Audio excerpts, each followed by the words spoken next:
I think that the craft of it is really prayerfully, reflectively listening and being vulnerable. You know, some people balk at the idea of a preacher spending years to train and then spending hours every week preparing a sermon. And they'll say, you know, why does it have to take so long? The parallel to music, I think, is a helpful one because, you know, you have to work at it really hard before you can play anything that anyone would pay money to see.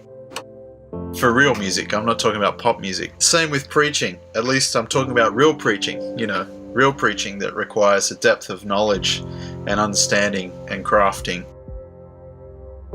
The Holy Spirit really needs to apply it in the preacher's life in order for that sermon to communicate the application in the lives of listeners. And so I try to ask, well, what does this look like for me? How does this play out in my life?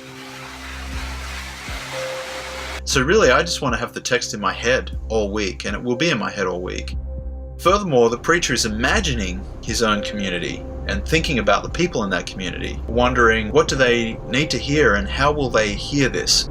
How does this affect what happens when they go to work tomorrow? Or how does this affect their life as a stay-at-home mom? How does this affect their life as a high school student? What does it look like for this text to breathe life into the way people live? Not just their knowing, not just their being, but their doing.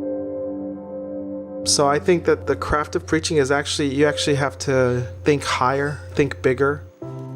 So it's like if you go in to work out, you could just say, I'm just going to work out and work these muscle groups. But you actually have to have a goal beyond that. Like, hey, I want to hit home runs in the last 10 seconds. I want to hit the game-winning shot. And I think there needs to be sort of this sense that what I preach in the sanctuary matters, but it actually needs to sort of echo and resonate with a larger audience.